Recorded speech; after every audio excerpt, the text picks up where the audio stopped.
জেলার এক বিশিষ্ট দানবীর বাবু বিহারীলাল মুখোপাধ্যায়। নমস্কার। এখানে উপস্থিত সকল গুণীমান ব্যক্তিদের আমার যথাযোগ্য প্রণাম সম্মান জানিয়ে আমি দু চার কথা বলছি। আমি তিতাস সাহা, কর্মসূত্রে আমি ভূমি দপ্তরে আছি এবং সেই সূত্রেই বিভিন্ন জায়গায় ঘোরাঘুরি করতে হয় আর কি। তো আজকে আমি বলছি হুগলি জেলার একজন বিশিষ্ট দানবীর বাবু বিহারীলাল মুখোপাধ্যায়ের ওপর। যে কোনো গবেষণাপত্রেরই একটা মোটিভেশন থাকে। তো এখানে প্রথমে আমি একটু আমার এই গবেষণাপত্রের মোটিভেশনটা একটু বলে নিতে চাই। সেটা হচ্ছে 1855 খ্রিস্টাব্দের 1 মে ছোটলাট পদের সৃষ্টি হয় এবং প্রথম ছোটলাট হিসেবে যিনি দায়িত্ব পান তিনি হলেন ফ্রেডারিক জে হ্যালিডে সাহেব। এবং তিনি ছোটলাট পদে এসেই তার মূল যেটা লক্ষ্য ছিল যে আমাদের শিক্ষা ব্যবস্থায় একটা আমূল পরিবর্তন আনা, এবং তিনি চাইছিলেন এই টোল পাঠশালা এই ধরনের প্রাচীন শিক্ষা ব্যবস্থাকে পাল্টে আধুনিক শিক্ষা ব্যবস্থার প্রচলন করতে, এবং সেটা উনি চাইছিলেন স্বদেশী ভাষায় হোক। এবং এই সমস্ত কাজের দায়িত্ব তিনি দিলেন পণ্ডিত ঈশ্বরচন্দ্র বিদ্যাসাগর মহাশয়কে। এবং পণ্ডিত ঈশ্বরচন্দ্র বিদ্যাসাগর মহাশয়ও এইরকম একটা পরিকল্পনা করছিলেন এবং এই বিষয়ে তিনি আগে চিঠিও লিখেছিলেন। তো বিদ্যাসাগর এবং হ্যালিডে এদের উদ্যোগে বাংলায় মডেল স্কুল প্রচলিত হয় এবং বিদ্যাসাগর মহাশয় এই মডেল স্কুল প্রচলনের প্রধান ক্ষেত্র হিসেবে বেছে নিয়েছিলেন হুগলি জেলা, নদিয়া, বর্ধমান প্রভৃতি অঞ্চলকে। এই হুগলি জেলাতেই তিনি 25টি মতো মডেল স্কুল স্থাপন করেন এবং মহিলাদের জন্য 35টি বিদ্যালয় স্থাপন করেন। কিন্তু দেখা গেল 1855 সালের পর 1857 সালে যখন সিপাহী বিদ্রোহ শুরু হলো, তখন কিন্তু সরকার এই ধরনের স্কুলগুলোর ফান্ডিং চালাতে অস্বীকার করলেন। এবং বিদ্যাসাগর মহাশয় সেই সময় চিঠিও লিখছেন সেই শিক্ষা দপ্তরকে যে আগে জানলে আমি এতগুলো বিদ্যালয় স্থাপন করিতাম না, এবং এই সমস্ত বিদ্যালয়ের শিক্ষকরা আমার মুখের দিকে তাকিয়ে তারা মাস মাইনের আর কি অপেক্ষা করবে। এবং তখন এগিয়ে এলেন বাংলার দেশীয় জমিদারেরা। বিভিন্ন জায়গায় এই স্কুলগুলোর দায়িত্বভার তুলে নিয়েছিলেন দেশীয় জমিদাররা। নবজাগরণের ছোঁয়া এসেছিল সেই সমস্ত জমিদার বাড়িগুলোতে। তারা বিদ্যাসাগর মহাশয়ের পাশে দাঁড়ালেন। এই সমস্ত জমিদারদের মধ্যে উল্লেখযোগ্য ছিল উত্তরপাড়ার জমিদার জয়কৃষ্ণ মুখোপাধ্যায়, ছিলেন মহর্ষি দেবেন্দ্রনাথ ঠাকুর, ছিলেন ভাস্তারার জমিদার, ছিলেন চকদিঘির জমিদার সারদা প্রসাদ সিংহ রায় প্রমুখেরা। এদের বিষয়ে যেমন নানা রকম ঐতিহাসিক তথ্য পাওয়া যায় এবং সেগুলো ডকুমেন্টেড লিখিত তথ্য, এইরকম একটি পরিবার কিন্তু বইচিতেও ছিল, মুখোপাধ্যায় পরিবার। এবং সেই মুখোপাধ্যায়ের পরিবারের বিভিন্ন জন বিভিন্ন সময় এই শিক্ষা ব্যবস্থায় এগিয়ে নিয়ে যেতে বিদ্যাসাগরের পাশে ছিলেন, কিন্তু তাদের বিষয়ে সেই রকম কোনো লিখিত তথ্য পাওয়া যায় না। তো সেই তথ্যগুলোকে খোঁজ করার জন্যই আমার এই গবেষণাপত্রটি। ইনি হলেন বিহারীলাল মুখোপাধ্যায়। তো রবীন্দ্রনাথের ভাষায় বলা যায় যে আরম্ভের আগেও একটা আরম্ভ থাকে আর কি। অনেকটা সন্ধেবেলায় প্রদীপ জ্বালানোর আগে অপরাহ্নে সলতে পাকানোর মতো। তো বিহারীলাল মুখোপাধ্যায় কেন এই কাজে এগিয়ে এলেন? সেই সময় তো অনেক দেশীয় জমিদাররা ছিলেন, তারা ভোগ বিলাসে বিলাসবহুল জীবনযাপন করতেন, কিন্তু মুখোপাধ্যায় পরিবারের মধ্যে কি এমন ছিল বা তাদের মধ্যে শিক্ষা কি এমন ছিল যে তারা এই রকম শিক্ষা কার্যে এগিয়ে আসতে সচেষ্ট হয়েছিলেন, সেই বিষয়টা একটু জেনে নেওয়া দরকার। প্রথমে বলি বইচি গ্রামের সম্বন্ধে। আজকে যেটা বাটিকা বইচি গ্রাম পঞ্চায়েত, সেই সময় কিন্তু বইচির নাম ছিল বেড়েলা বইচি। তখনকার দিনে নিয়ম ছিল দুটো বৃহৎ গ্রামকে একসাথে জুড়ে একটি অঞ্চলকে নামকরণ করা হতো, যেমন সুতানুটি, গোবিন্দপুর এবং সমগ্র পান্ডুয়া জুড়ে যদি আমরা গ্রাম পঞ্চায়েতগুলোকে দেখি, দেখব হরাল দাসপুর আছে, ইলছোবা দাসপুর আছে, বেড়েলা এখন কোচমালির সাথে যুক্ত হয়ে বেড়েলা কোচমালি নাম হয়েছে। কিন্তু তখনকার সময় বইঁচি ছিল হচ্ছে বেরেলার সাথে যুক্ত, তখন নাম ছিল বেরেলা বইঁচি।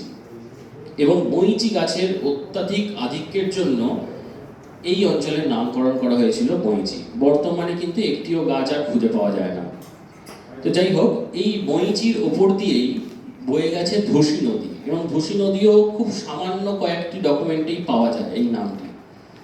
এই ধুসি নদী দিয়ে তখনকার দিনে বইঁচির সাথে ব্যবসা বাণিজ্য চলত সপ্তগ্রাম এবং আজকের ত্রিবেণী এই অঞ্চলের মধ্যে।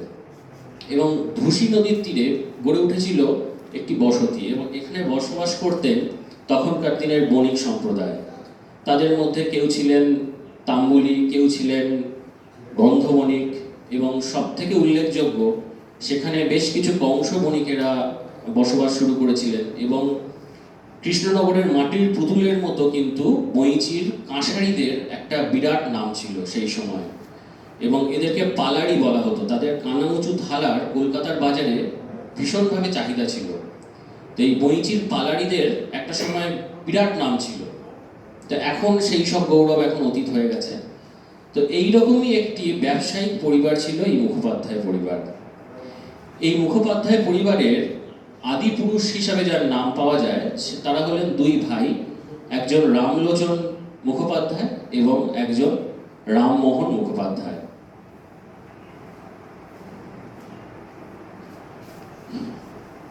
বিহারীলাল মুখোপাধ্যায়ের ওপর যেটুকু সামান্য তথ্য লিখিত আছে সেটি আছে শম্ভুচন্দ্র বিদ্যারত্ন, ইনি ছিলেন ঈশ্বরচন্দ্র বিদ্যাসাগর মহাশয়ের অনুজ, তার লেখা বিদ্যাসাগর জীবনচরিত বইতে।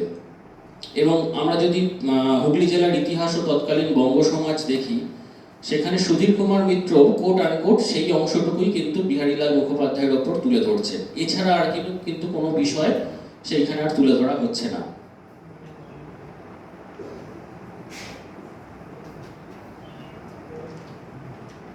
ইনি হচ্ছেন বিদ্যাসাগর মহাশয় এবং বিহারীলাল মুখোপাধ্যায়। এই ছবিটি একটি তৈলচিত্র যেটি তার বাড়িতে পাওয়া যায়।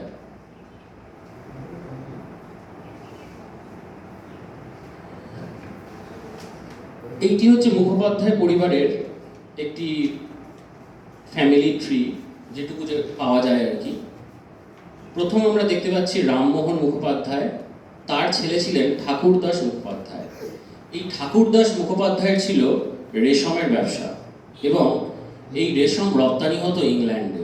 শোনা যায় সেই রেশমের ব্যবসা থেকেই তিনি প্রচুর অর্থ উপার্জন করেছিলেন, এবং পরবর্তী সময়ে সেই অর্থ তিনি জমিদারিতে কাজে লাগিয়েছিলেন। এই ঠাকুরদাস মুখোপাধ্যায়ের দুটি বিবাহ ছিল। প্রথম পক্ষের বিবাহ ছিল হচ্ছে, প্রথম পক্ষের যারা সন্তান তাদের মধ্যে থেকে প্রথম ছিলেন হচ্ছে রাখাল দাস মুখোপাধ্যায়। এই রাখাল দাস মুখোপাধ্যায়ের সাথে কিন্তু বিদ্যাসাগর মহাশয়ের ঘনিষ্ঠতা ছিল। বিদ্যাসাগর জীবনচরিত গ্রন্থেই আমরা এর উল্লেখ পাই। এই সময় অগ্রজ মানে কিন্তু বিদ্যাসাগর মহাশয়ের কথা বলা হচ্ছে। বইঁচি গ্রাম যাইয়া, এখানে উল্লেখ্য বইঁচিকে অনেকভাবে সম্বোধন করা হতো সেই সময়। পরবর্তী বইগুলোতে যারা পাবলিশার আছেন তারা এটিকে বইঁচি হিসাবে উল্লেখ করলেও সেই সময় কিন্তু বইঁচিটাকে বইঁচি হিসাবে শম্ভুচন্দ্র বিদ্যারত্ন উল্লেখ করেছেন। বইঁচি যাইয়া বাবু গোবিন্দচাঁদ বসুর ভবনে গমন করেন এবং তাহার বাটিতেই একটি বালিকা বিদ্যালয় স্থাপন করেন। তৎকালে তথাকার সম্ভ্রান্ত ও ধনশালী বাবু রাখাল দাস মুখোপাধ্যায় মহাশয়ের সাহায্যে বইচিতে একটি ইংরেজি বঙ্গ বিদ্যালয় স্থাপন করেন, অর্থাৎ যেটিকে ইঙ্গ বঙ্গ বিদ্যালয় হিসেবে বলা হয়। তো দেখতেই পাচ্ছি মুখোপাধ্যায় পরিবারের সাথে কিন্তু আগে থেকেই এই বিদ্যাসাগর মহাশয়ের কিন্তু পরিচয় ছিল, এবং এই নবজাগরণের যে ধারা সেটি কিন্তু মুখোপাধ্যায় পরিবারের তেও ছোঁয়া লেগেছিল আর কি।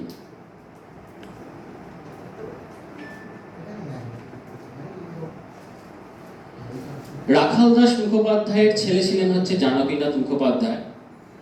জানকীনাথ মুখোপাধ্যায় তার স্ত্রী ছিলেন হচ্ছে শরৎমণি দেবী। এদের বিষয়ে এইখানে তত বেশিভাবে বলার জায়গা নেই যেহেতু সময় সংক্ষিপ্ত। শরৎমণি কিন্তু বইঁচি গ্রাম হাসপাতাল থেকে বইঁচি অবধি যে রাস্তাটি, যেটি এখন যাতায়াতের একমাত্র অন্যতম বিশেষ পথ, সেই রাস্তাটি নির্মাণ করে দিয়েছিলেন হচ্ছে শরৎমণি দেবী, এবং এই শরৎমণি দেবীর নামেই এই রাস্তাটির এখনো নাম হচ্ছে শরৎমণি দেবী রোড।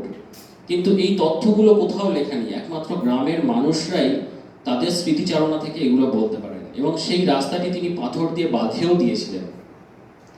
জানকীনাথ মুখোপাধ্যায় এবং শরৎমণি দেবীর কোনো ছেলে ছিল না, তারা একটি পোষ্যপুত্র নিয়েছিলেন, তার নাম ছিল হচ্ছে ঋষিকেশ মুখোপাধ্যায়। এই ঋষিকেশ মুখোপাধ্যায় ছিলেন হচ্ছে ভোগবিলাসে এবং অখণ্ড মদ্যপান করে তিনি তার জীবনযাত্রা পর্যবসিত করেছিলেন, এবং খুব অল্প বয়সেই তিনি মারা যান। তার কিন্তু বিয়ে হয়েছিল কৃষ্ণনগর রাজ পরিবারে, এবং অনেকে মনে করেন কৃষ্ণনগর রাজ পরিবারের ইনফ্লুয়েন্সেই বইঁচিতেও কিন্তু চন্দননগরের পরেই হুগলি জেলায় সব থেকে বেশি জগদ্ধাত্রী পুজো হয় কিন্তু বইঁচিতে।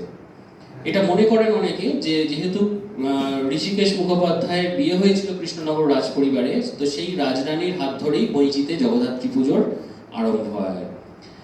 তার স্ত্রী ছিলেন হচ্ছেন দেবনন্দন মুখোপাধ্যায়, তিনিও পিতারই পথ অনুসরণ করেন এবং ভোগবিলাসে জীবনযাত্রা নির্বাহ করেন, এবং তার স্ত্রীও পরবর্তীকালে কাশীতে তিনি মারা যান এবং শেষ বয়সে পাগল হয়ে গেছিলেন। তো তাদের এই দিকের ট্রিয়ের মোটামুটি এইখানেই শেষ।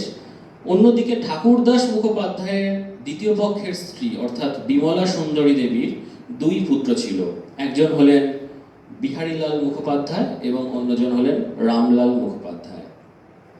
বিহারীলাল মুখোপাধ্যায় অপুত্রক ছিলেন এবং সারা ভারতবর্ষব্যাপী তার বিরাট সম্পত্তি ছিল।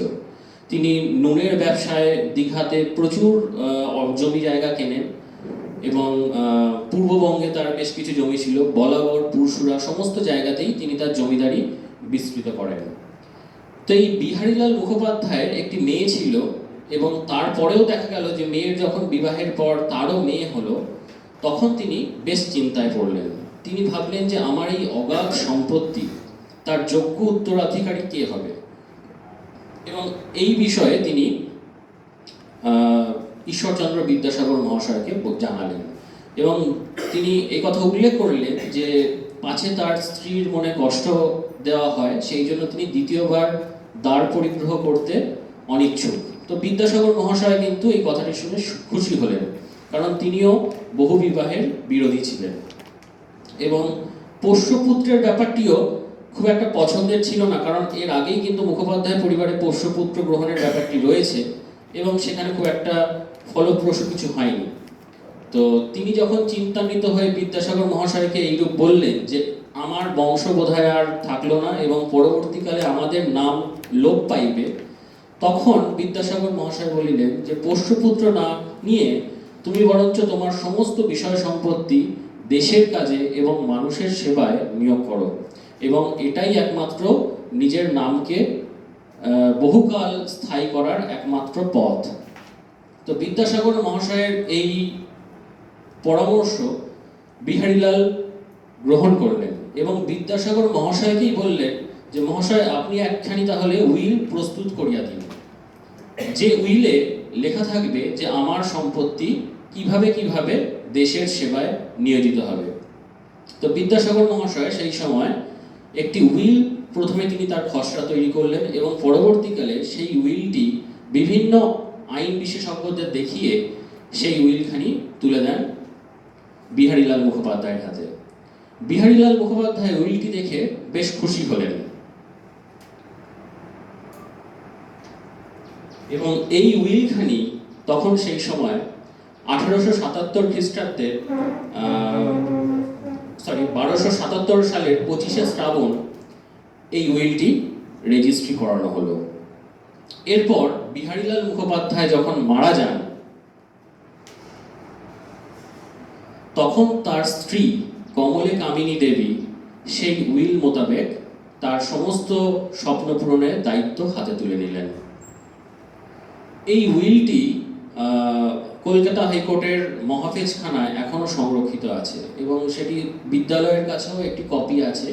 তো বিশেষ কিছু কারণে উইলটি সর্বসমক্ষে প্রকাশ করার অনুমতি এখনো মেলেনি। তো সেই জন্য আমি বিদ্যালয় কর্তৃপক্ষের কাছ থেকে এবং তাদের যে প্রেসিডেন্ট তাদের থেকে বেশ কিছু বিশেষ শর্তগুলো যেগুলো ছিল সেইগুলো আমি তুলে এনেছি এবং সেগুলোকে আমি এখানে প্রেজেন্ট করছি। এটি হলো একটি প্রতীকী চিত্র যেখানে বাবু বিহারীলাল মুখোপাধ্যায় এবং বিদ্যাসাগর মহাশয়কে দেখা যাচ্ছে। পুজোর সময় প্রচুর দান ধ্যান করতেন তিনি, তো সেই রকম একটি চিত্র এখানে উপস্থাপন করা হয়েছে। এইবার আসি উইলের কিছু বিশেষ শর্ত। উইলের 13 নম্বর ধারায় লেখা ছিল, আমার স্বগ্রাম বিদ্যালয় ও ডাক্তারখানা স্থাপন করিবার বাসনা আছে। এখানে লেখাগুলো কিন্তু একটু সেই সময়কার মতো করে লেখা এবং দু একটা জায়গায় বানানোও ঠিক যেরকম ছিল আমি সেই রকমই রেখেছি। যদি আমি জীবদ্দশায় সম্পন্ন করিয়া যাইতে না পারি, তাহা হইলে আমার দেহান্তের পর 1 বৎসরের মধ্যে আমার উত্তরাধিকারীরা বা যাহাদের হস্তে বিষয়ের কর্তৃত্বভার থাকিবে তাহারা নিম্নলিখিত বিদ্যালয়াদি স্থাপন করিবেন। প্রথমত বিদ্যালয়। এই বিদ্যালয়ে ছাত্ররা বিনা বেতনে এরূপ শিক্ষা পাইবেন যে কলকাতা বিশ্ববিদ্যালয়ে প্রবেশিকা শিক্ষা দিতে পারেন। অর্থাৎ সেই সময় বিদ্যালয়টি ছিল ক্যালকাটা ইউনিভার্সিটির আন্ডারে। দ্বিতীয়ত ডাক্তারখানা। এই ডাক্তারখানায় প্রতিদিন নির্ধারিত সময় উপস্থিত রোগীরা বিনা ব্যয়ে ওষুধ পাইবেন। আর যে সকল উৎকট রোগগ্রস্ত দুরবস্থাপন্ন রোগী যথানিয়মে ডাক্তারখানায় গতায়াত করিতে অসমর্থ হইবে, তাহারা আরোগ্য লাভ পর্যন্ত ডাক্তারখানায় থাকিতে পাইবে এবং বিনা ব্যয়ে ওষুধপথ্য প্রভৃতি প্রাপ্ত হইবে।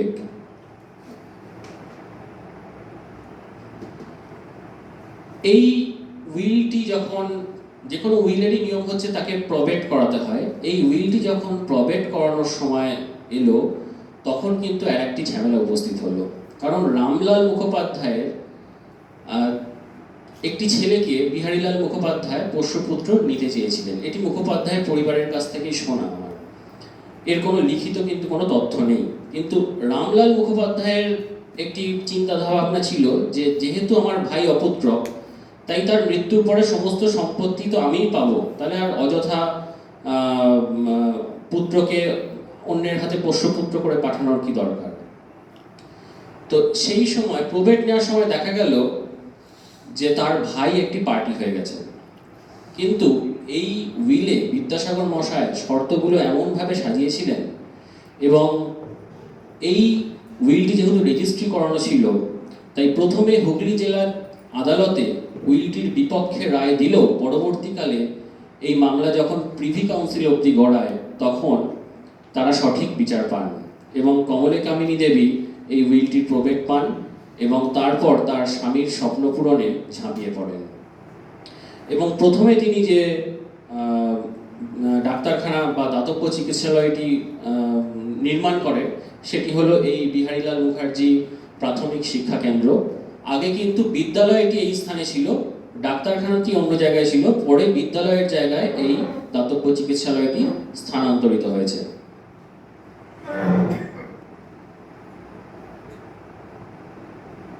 এটি হলো রামলাল মুখোপাধ্যায়ের বাড়ি। এই জায়গাটি এখনো টিকে রয়েছে, তবে জায়গাটি বর্তমানে বিক্রি হয়ে গেছে। হয়তো খুব শিগগিরই হয়তো বহুতল আবাসন গড়ে উঠবে এখানে। এটি হলো বর্তমানের বৈচি বিহারীলাল বিদ্যালয় এবং এখানে আমরা দেখতে পাবো যে 1877 সালে এই বিদ্যালয় স্থাপন করা হয়েছিল। যখন তিনি প্রবেট পেলেন তখন উইলের একটি শর্ত ছিল যে 1.5 লক্ষ টাকা সরকারের কালেক্টরেটে জমা দিতে হবে এবং সেই টাকার সুদ হিসাবে যে অর্থ উপার্জন হবে সেই দিয়ে বিদ্যালয়ের ব্যয়ভার এবং ডাক্তারখানার চিকিৎসা খরচ সেগুলো চালানো হবে এবং স্কুল বাড়ি নির্মাণের জন্য আলাদাভাবে 10,000 টাকা দেওয়া হবে। তো কমলে কামিনী দেবী যখন সেই টাকা গভর্নমেন্টের ঘরে জমা করেন তারপরে এই স্কুল এবং এই দাতব্য চিকিৎসালয়ের পথ চলা শুরু হয়। বিহারীলাল মুখোপাধ্যায়ের উইলের আরও একটি বিশেষ শর্ত ছিল, যেটি 20 নম্বর ধারায় উল্লেখ ছিল, যদি আমার পুত্র বা কন্যা না জন্মে এবং পুত্রবতী হইবার পূর্বে আমার দৌহিত্রী, তার একটি মেয়ে ছিল যিনি দৌহিত্রী, তার নাম ছিল হরিদাসী দেবী। উইলে কিন্তু তাদের জন্য যথাযোগ্য আর কি সাম্মানিকের ব্যবস্থা করা ছিল। তারা সেই সময় প্রতি মাসে 300 টাকা করে পেতেন এবং সেইগুলোর উল্লেখ উইলে ছিল। আমার দৌহিত্রীর দেহান্ত ঘটে অথবা সে বন্ধা আবিরা বা অন্যবিধ অনধিকারিণী হয়, তাহা হইলে আমার সমস্ত বিষয় গভর্নমেন্টের হস্তে যাইবে। পূর্ব নির্দিষ্ট যাবতীয় বিষয়ের ব্যয় নির্বাহ হইয়া আমার বিষয়ের উপসত্ত্ব যাহা উদ্বৃত্ত হইবে তৎসমুদয় গভর্নমেন্টের বিবেচনা মতে বিদ্যালয়, ডাক্তারখানা প্রভৃতির উন্নতি সাধনে এবং স্বগ্রামে ও পার্শ্ববর্তী গ্রামসমূহের অন্ধ, পঙ্গু, অনাথ প্রভৃতি নিরুপায় লোকদিগের দুঃখ বিমোচনে নিয়োজিত হইবে। অর্থাৎ তিনি কিন্তু শুধুমাত্র নিজেদের গ্রাম সম্বন্ধে ভাবেননি, তিনি পার্শ্ববর্তী গ্রামের অসহায় মানুষদের সম্পর্কেও ভেবেছিলেন। কমলেকামিনী দেবী মাঝে মধ্যেই ত্রিবেণীতে গঙ্গা স্নান করতে যেতেন। তিনি ছিলেন একজন ধর্মপ্রাণা মহিলা। তো সেই অঞ্চলের মানুষদের আকুতিতে এবং সেইখানকার মানুষদের দুঃখ দুর্দশার দেখে তিনি সেইখানে স্থাপন করলেন একটি দাতব্য চিকিৎসালয়। যেহেতু তার উইলে নির্দেশ ছিল যে পাশের গ্রামেও তারা স্বাস্থ্যকেন্দ্র এইরকম তৈরি করতে পারবেন। তো বর্তমানে এটি কমলেকামিনী দেবী চ্যারিটেবল ডিসপেন্সারি নামে পরিচিত। এটি ত্রিবেণীতে বর্তমান। বিহারীলাল মুখোপাধ্যায়ের উইলের আরেকটি বিশেষ শর্ত যেটি এই বিদ্যালয়কে সবার থেকে আলাদা করে তোলে। এই উইলের 18 নম্বর ধারায় লেখা ছিল, এতদরিক্ত আমার পিতৃদেবের উইলে যেরূপ আদিষ্ট আছে তদনুসারে দেবসেবা, অতিথি সেবা প্রভৃতি কার্য অংশমতো আমি যেরূপ করিয়া আসিতেছি, আমার উত্তরাধিকারীরা বা স্থলাভিষিক্তগণ সেই রূপোক্ত কর্ম সম্পাদন করিবেন। অর্থাৎ বিদ্যালয় এবং ডাক্তারখানা চালানোর সাথে সাথে অতিথি সেবা, দেব সেবা এইগুলোও কিন্তু চালিয়ে যাওয়ার নির্দেশ ছিল ওই উইলের স্থলাভিষিক্তগণেদের। এবং সেই মতো আজও পর্যন্ত বইচি বিহারীলাল অবৈতনিক শিক্ষা প্রতিষ্ঠান এমন একটি বিদ্যালয় যেখানে স্কুলের তত্ত্বাবধানে স্কুলের কর্মচারীদের দ্বারা আজও সেই মুখোপাধ্যায়ের পরিবারের কুল দেবতা দধিবামন জিউ তিনি নিত্য সেবা পেয়ে চলেছেন। এটি হলো দধিবামন জিউ, একটি শালগ্রাম শিলা। এটি হলো মুখোপাধ্যায় পরিবারের চণ্ডী মণ্ডপ। স্কুলের প্রাঙ্গণের মধ্যেই কিন্তু এটি রয়েছে। এখানে দেখতে পাচ্ছি আমরা বাঁ দিকে দুর্গা প্রতিমার কাঠামো রয়েছে এবং ডান দিকে দূরে জগদ্ধাত্রী প্রতিমার কাঠামো রয়েছে। অর্থাৎ বিদ্যালয়ে জগদ্ধাত্রী পুজো এবং দুর্গা পুজো দুটোই কিন্তু পালন করা হয়। এটি হলো দোল মঞ্চ। এখানে দোল উৎসবও কিন্তু ধুমধামের সহিত পালন করা হয় এবং এটি যথেষ্ট পুরনো একটি দোল মঞ্চ। সুধীর মিত্রের হুগলি জেলার ইতিহাসেও এই দোল মঞ্চের উল্লেখ পাওয়া যায়। এটি হলো জোড়া শিব মন্দির, স্কুলের চত্বরেই অবস্থিত। হুগলি জেলার ইতিহাসে সুধীর মিত্র এগুলোকে অত্যন্ত খারাপ অবস্থায় আর কি বর্ণনা করেছিলেন, কিন্তু বর্তমানে এগুলি কিছুটা হলেও আংশিক রিপেয়ার করা হয়েছে। এই উইলটি কিন্তু একটি বিশেষ উইল।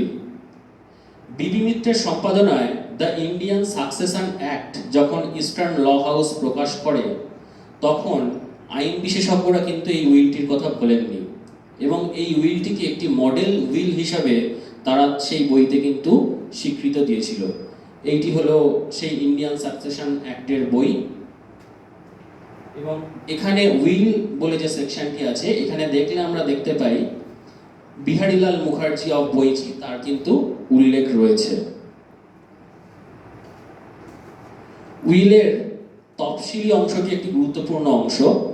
এইখানে স্কুলের বিদ্যালয়ের কর্মচারীদের কত কি মাইনে হবে এবং ডাক্তারবাবুরা কত পাবেন, পাচকরা কত পাবেন, কম্পাউন্ডার কত পাবেন, সব কিন্তু বিদ্যাসাগর মহাশয়ের পরিকল্পনায় বাবু বিহারীলাল মহাশয় কিন্তু করে গেছিলেন আগে থেকেই।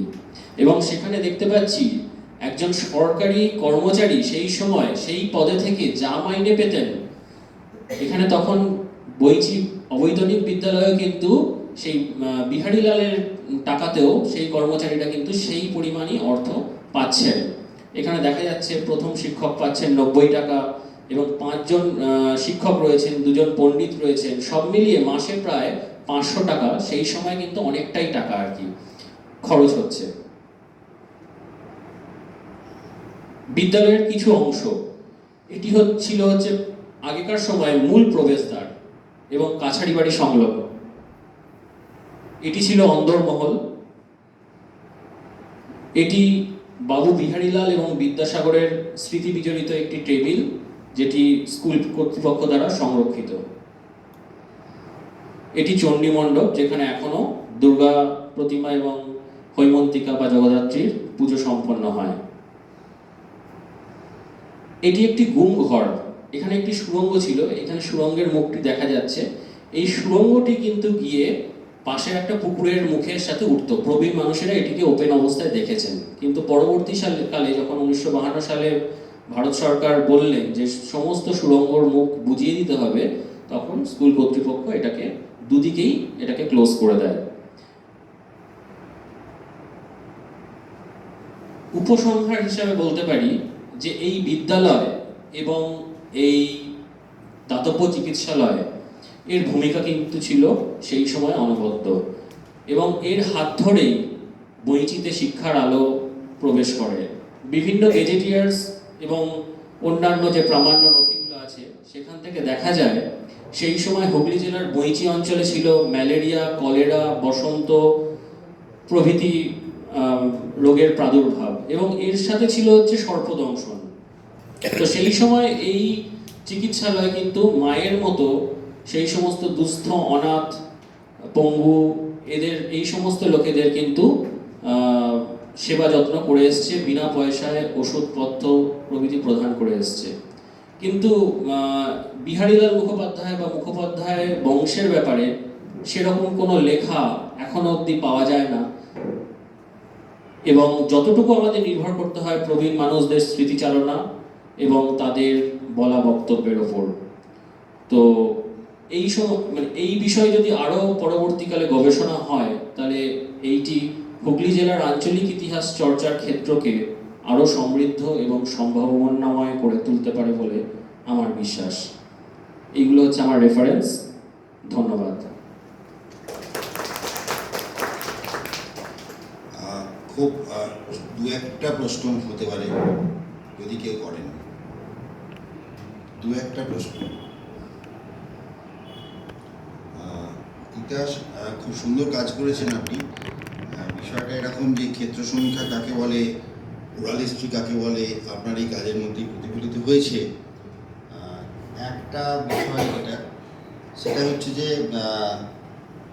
যে উইলের কথা আপনি বললেন, সেই উইলের যে প্রাচীন সংস্করণ, হ্যাঁ, সেটা যদি আপনার কোনো রকম ভাবে জানা হয় বা পাওয়া যায়, হ্যাঁ, সেটি আমি চেষ্টা করব, উপস্থাপন করবেন। হ্যাঁ, উপস্থাপন করার চেষ্টা করছি। এরপরে আমরা